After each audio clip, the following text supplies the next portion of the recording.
It's the old Doctor Who show, episode number 153, Children of the Revolution. No, Children of the Corn. Children of the Future Corn Revolution. Children of the Future. Hello, welcome back to the old Doctor Who show. Today on TODWS, we are talking about Big Finish, Dan. We are on part 2 of the Sontarans versus the Rutans. Livin' La Vida Loca, the dream team, the fantasy matchup that you've heard about. Now you get to see play out. We are on part 2, Big Finish. Get your headphones out. Our video podcast is here to talk about an audio story. That's right. But before we get to that, we're jumping back in time. Before we get to that, I have a single faucet handle Moen sink thing, right? And I've got this handle. I got to put a cartridge in it. Have you ever done this before? Can't get the handle off. If there's any TODWS fans out there that are also plumbers, I took the set screw out. But today in your home, all you have to do is turn a handle to get a tub of water. Be calcification. Simple as that. Wait a minute now. Have you ever stopped to think of all that has to be done? Anyone out there that's listening that understands the inner workings of plumbing, hit me up. Let me know. Like, hey, spray some vinegar in there. Or if you have a moment, Eric's home address is... Yes, please don't come to my home address. No, but this is the kind of stuff that people, they love to see, you know? You know what I'm saying? This is the content that people... I know, thank you. I know. Where did they all come from? I don't know that it's, yes. So Dan, no, seriously, I'm not here to talk about plumbing. Should we jump into the review? Do you have anything? Do we want to talk about the season 1 trailer that we've already talked about, maybe in another video? But click a link somewhere and you'll be able to find that. No, Eric, let's just jump into this. Okay. I think this is exciting because this is the second audio story that we've done, second in the same series. Yeah. And I got very confused because I didn't know what was going on. I texted you, as you know, because you were the one that received the text. Yes. I said, is this the right thing? Because we don't have the same characters. So you knew nothing about it going in. Friend of the show, Conrad Westmus, is not in this one. Do I have the right story? And he's like, yeah. This is fine. Yes. So this is a total jump. We have a different doctor. Well, hold on. Wait, Dan, before you get carried away, we have to play the clip, and then we're going to jump into it. Sounds like you're talking a lot about good stuff that belongs on the other side of play that clip. Let's go. Dan. We've been doing this for 10 years. I've never seen this show before. I don't know how it works. There's much to prepare for tonight. So, what's all this about? Remember those missing scientists back when we first met? Halt! This area is off limits. They were brought to a castle not far from here, captured by Lynx, the Sontaran. So you think that's where the doctor's headed? Okay, so this is Children of the Future, Dan. This is the second part of the Doctor Who and Sontarans versus the Rutans story. It's written by Tim Foley from 2024. Just came out, really. I mean, I think this is a February or March release. Can't remember. When Sarah Jane and the Brigadier notice that the Doctor is acting strange, they follow him only to discover that he has been hiding a secret in the old castle ruins from the Time Warrior. Turns out that there's a team of super-powered human soldiers there from the year 1994. Are they connected to Lisa Loeb? You say... We don't know. You say, I only hear what I want to, Dan. I got you. And it's true. I only hear what I want to. No, Dan, seriously. You were ready to tell me all about this story and your confusion about which one it is. What did you think once you figured it out?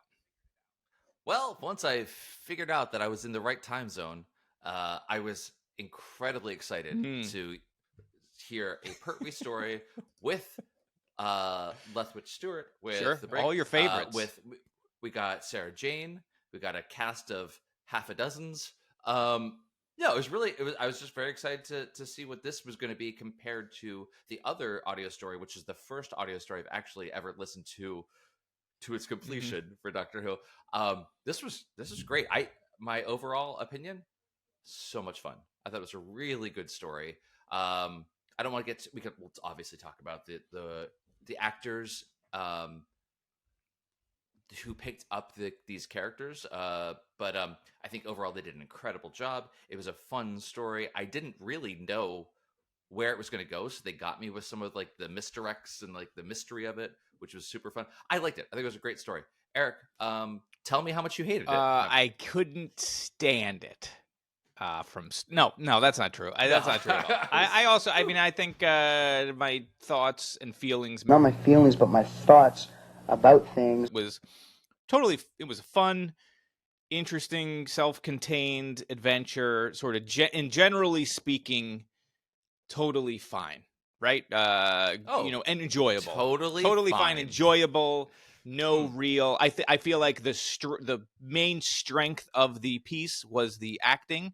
I thought everybody was fantastic. From I agree. Tim Traylor, who portrayed, I hope I'm getting your name correctly, Tim. Apologies if I'm not. Who portrayed the third Doctor. There were times when I would just think I was hearing John Pertwee again, which is interesting because when you listen to the sort of behind the scenes documentary, he talks about how he's not doing an impression of John Pertwee and it's a character. But for me, like, he did a great job, and I thought he sounded exactly like John Pertwee. Same thing with Sadie Miller. Right there, real quick. That yes, totally agree with you. There were moments where it was like, this is John Pertwee. In that interview that he talks at the end, he has such a different natural speaking voice.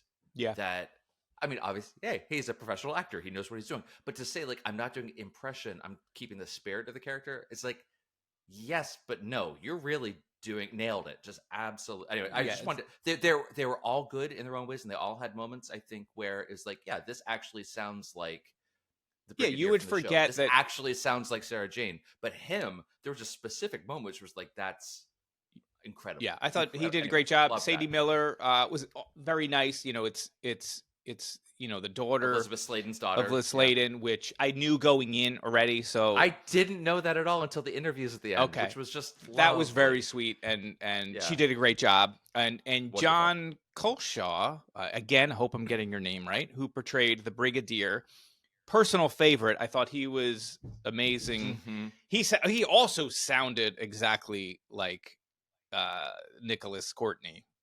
Yeah. Right? Like where there were, that's his name, right? I might get Nicholas. Okay. There were times too when he was doing his scenes where I would just forget and think that I was, listening to, an audio episode of a Pertwee story or something like that. Like that.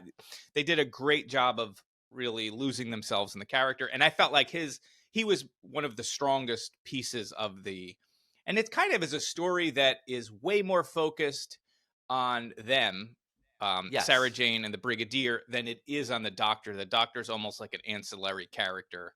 It's really he's almost figuring everything out for themselves. Yeah, he's almost the not exactly this far, but like almost the MacGuffin of it. Like he's the thing they're going after, but it's actually about the two of them.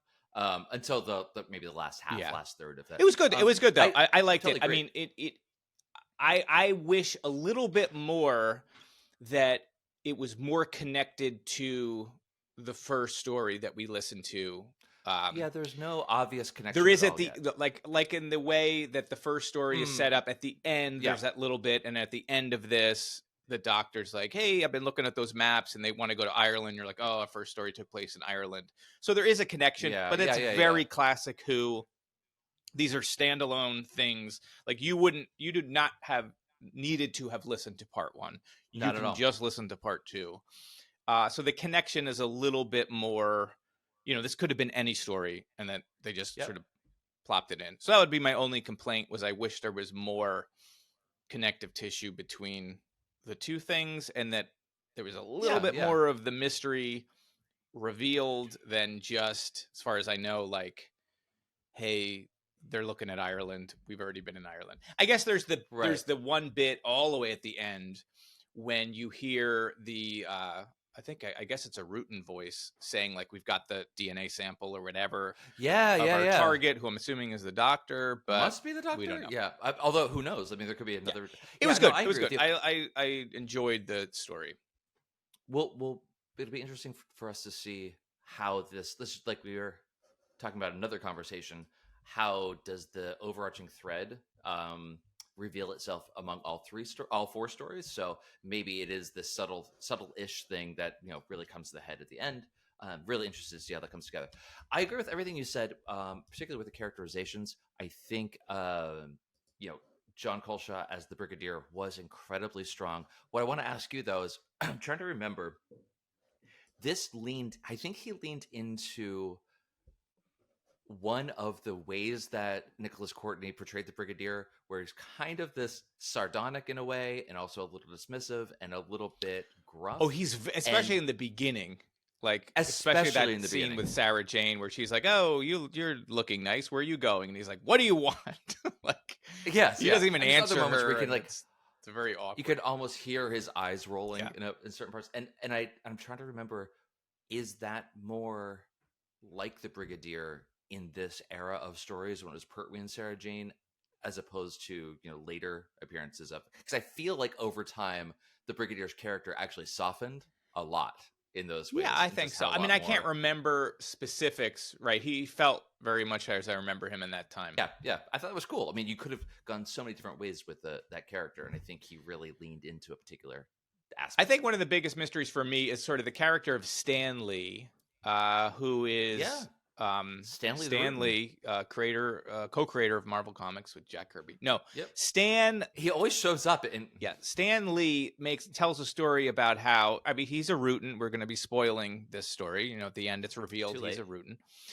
And he talks about the old man is true, and I'm working at this store, and he's great, and he named me after his dead son. Mm-hmm. How did that conversation go? Like, does the old man know that he's a Rutan?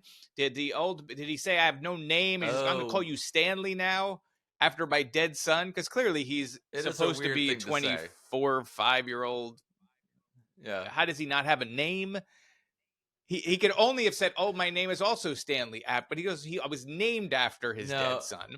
So is that guy aware? Did he think that he bought a child that he could rename? What's that story? That means did I miss something? Like in the English countryside, you can just adopt an adult and name them after any family member. So I didn't miss a piece, right? There was no. I don't think the so. old man's not also a Rutan who, but no, or there is. Actually, there is no old man. We don't. Well, he says everything I told you is true after he comes clean and says he says that. Okay, well maybe he's still lying. I guess that's Dan's takeaway from this. I think this conspiracy goes so pretty that deep. Undercuts everything the doctor says when he says Stanley and the Brigadier could live side by side. There's hope for us all. You're basically saying don't trust foreigners. Essentially, is what you're saying. I'm saying trust but verify. Yeah. This is the same speech Dan made when he talked at CPAC. Yeah. Yes. No, but that's the mystery I want. I want to find out what's going on with this old man, how he's renaming them. The Children of the Future also sounds like a T-Rex song. I was on board, I think, right from the title. Morning Farm. Such a Doctor Who. Yeah. Doctor Who story title generator. Yes. It Children is absolutely one of those. And then they go by on roller skates. No, the Morning Farm reference. So the doctor makes a reference to him and Joe Grant investigating an actor. Is that a real reference to a story? Is that just that they just dropped that in here, or did it? Yeah, did I forgot that they did that. I didn't look that one up because I did look up the previous ones. And is it MOURNING? Like it's just a sad farm, where you take your old family members and drop them off at Morning Farm, Gloomyville Farms. I would assume that it is because so many of the other references were real. So maybe it's another Big Finish story or something. I don't know. You tell us listeners or watchers if you know that story and say, hey, drop it in the comments. Tell us what we're getting wrong. Overall, really great. I really enjoyed this story. The one thing I will say, theater of the mind, and listen to us.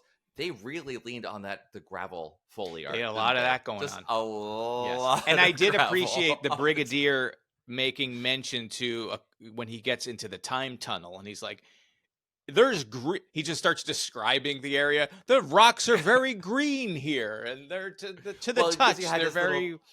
Yeah, it was funny to have the dictaphone as the device to allow a person that's on their own to narrate what they're seeing. I want to talk about the dictaphone because that me introduced a whole other question to me that I am curious. Sorry for jumping around, but has the Doctor ever introduced or given to a companion a piece of technology from the future? Because then it made me start thinking like, yeah, he could literally be dropping off phones or whatever. Like, has he ever done that before? Because that seems incredibly probably drop dangerous. off like Galaxy phones, though. This is 1970 something, 74.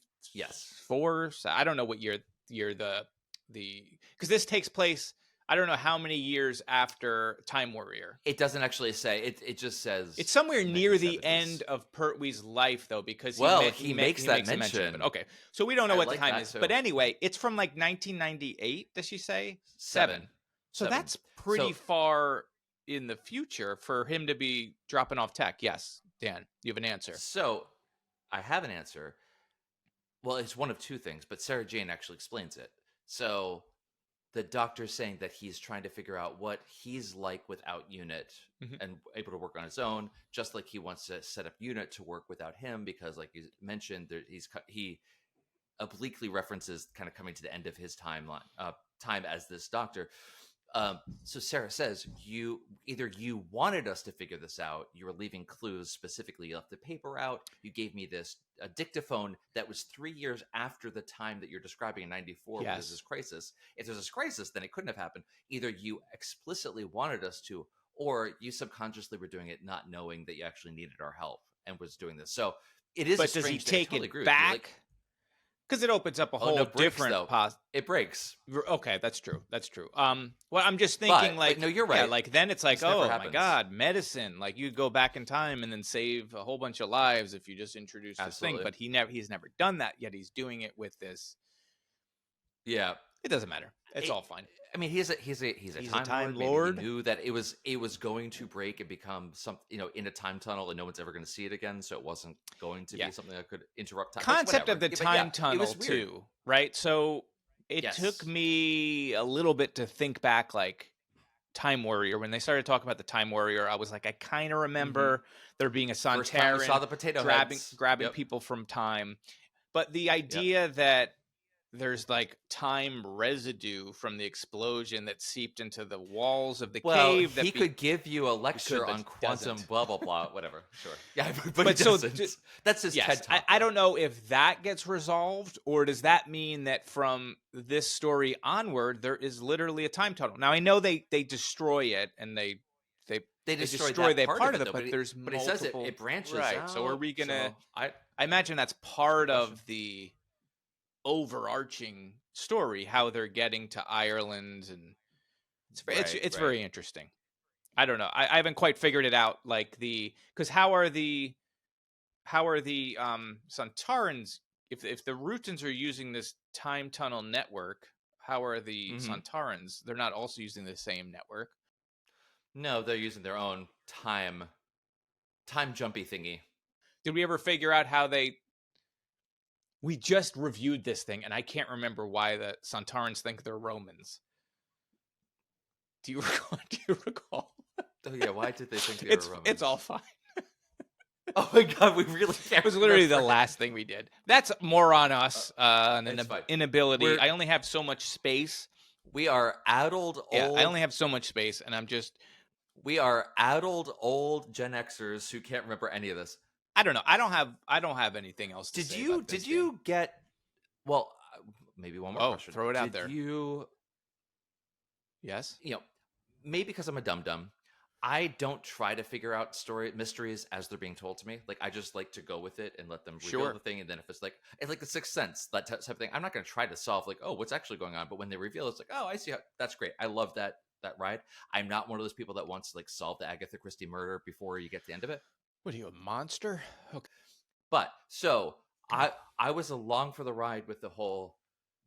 Is that actually the Doctor? What's actually? Oh going on? yeah, Like, yeah. Did you? The old How did you feel about switcheroo, and then Yeah. imagining them standing next to each other, and then like moving Yeah, well, places. they're what they and- actually they had that one moment. They did. They had that whole thing with and then he says his full name. But I'm not mad at you. I don't love all that stuff, but Okay. it was fine. I feel like when they were saying, "Hey, this Doctor is not really the Doctor," I thought that was good because Yes. like there is like a lot of uncertainty. They seed all the stuff with him acting strange. Exactly So right. Yeah. I'm trying to like put my head in that back in that space. I wasn't 100% convinced that he was fake. So when it was Same. revealed that he was actually the real Doctor, it wasn't like a total surprise, but I thought that was an interesting things. I like all that, like I thought it was those fun. body swapping, or not body swapping, but like body snatcher type This guy loves body swapping. stuff. I like that story type where you don't know who's real and this person's actually a Rutan. Yeah. I thought they could I have thought it was played with fun. that a It's- little bit more, but I guess it was such a short story. Like, how much could you really do? It really did fly by. It was that very quick. story. It felt was- like, especially yeah. once you get to the point where they go back to the base. So after they've gone, because they go there once and then they talk to Stanley at the Gas and Go or whatever, and then they go and they meet. Yep. What's the bad guy's name? Sergeant or Captain Saint or something, or Corporal Saint or Captain Saint. I think it's Captain Saint. You know, they go there once and then they go back there. Once they went back there, I feel like a second time, it really just cooks and just goes. And then the Brigadier's in the time tunnel, and then all of a sudden, they're trying to get people through the time tunnel, and then It's they just do like like boom, boom, that. boom, boom. Yep. Like we're talking about that. I'm the Doctor. No, you're the Doctor. I felt like that was all like so fast and quick that it was like, okay, it feels like you have to have that scene, but I would have liked more of this person's not real. I feel like it would have been better if the Doctor wasn't real, and then they rescued the real Doctor or whatever, and then you really didn't know what to believe. Or if Sarah Jane was actually a Rutan or the Brigadier, and it really played with your expectations. What if they were all Rutans and no one knew that each other's was Rutans? They did a little bit with Stanley. Like, I did not expect Stanley to be a Rutan. Well, they were dropping hints. Like, I like being here because it's so quiet and all the colorful packaging. It's like, okay. Yeah, see, I didn't pick up on any of that. I was like, he's just an interesting guy. And I thought, I honestly thought it was like he was in love with his friend in the army, and then something happened. Like when they had that, like, that one-on-one conversation about his friend, you know, who was in the army, and then we had, I don't know, I'm just stupid. Like, it didn't occur to me that he was a Rutan until the end, really, when they revealed until it. they said until he literally said, because Sarah, and then you were like, yeah, wait they a say the minute. thing about the sports pages. Oh, you haven't seen the sports section, and they don't say Stanley's here to the audience. Yeah. You just know they see something, and then at the end, Sarah Jane's like, "You're a soccer player or whatever." So I didn't know, but you knew that already. You were like, I knew that. Well, I knew that. I had a suspicion, but I knew that something was up. He was definitely more than what he seemed. That there was something else going on. One person we didn't mention, I just wanted, because we talked about the rest of the cast. I really thought that Sergeant Moss, so that was Lucy Goldie. Yeah. I thought she was great. I really enjoyed the scene where Sarah Jane's causing a distraction. She's off in the woods, and she just starts bench pressing. Just like, yes, but like she complete, like the sound effect of her like bending her rifle, and she's like, no matter how fast you could run, I'm gonna run faster. Like that felt really intimidating. Yeah, she was definitely tough. It set up a really good. Their scene. super strength, which they make a point of bringing up, is never really, never really addressed. Yeah, not addressed or not really a important piece to it. Well, except that they were going to have a breeding. They were going to have a breeding program, and they were going to. It was like somehow, I don't know why. I imagine they're having more babies to kill the babies, and then the Rutans go in the babies. I don't know. I'm not sure. It's unclear. Or was that just a story that they were telling the Doctor, and he was going along with it, and he didn't really like? I don't. Yeah, there's a lot of double crossing going on that we weren't really seeing. Yes, I guess so. Between the Rutans and the Doctor. But yeah, that was and the one to contrast this story to the previous story. It was interesting to see, like, the previous story is very Sontaran heavy, and this one was very Yeah. Rutan heavy, so we got at least a little glimpse into the Rutan society, although not as much as I think I would have liked, because I don't really feel like I know. I feel like I wish there was more to the relationship between Stanley and Captain Saint. They told us, but I don't think we ever had a scene with the two of them, did we? I don't think so. Which seems No. but I guess they couldn't have blown. They would have spoiled the mystery if they did. But maybe it would have been worth it to have that as the reveal instead of. Which is it's fine. So they had this little conceit of like I think it was Moss and Saint were saying something, and they used their Rutan designations, and it's like We're always supposed to use human names. So then later, when Stanley shows up as the delivery, you would assume everyone knows who Stanley is there. Yes.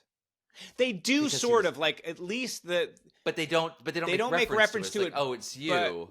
But they know him even as a human. Right. Used to delivering groceries, like when they need their scratch offs. But he's coming. But they treat him completely as just a delivery guy, as opposed to a Rutan who's being punished by being I guess so. Lookout. It was just I don't know. It was just one of those things like. That was definitely a story device to allow us to not know what's going on, even though if you go back and think about it, it's like, oh, well, maybe. But anyway, it was I don't know. I would say, like, if you go back to that scene, at least the scene where he's like, hey, my car's stuck. So-and-so told me you to help me move it. And they're like, yeah, all right.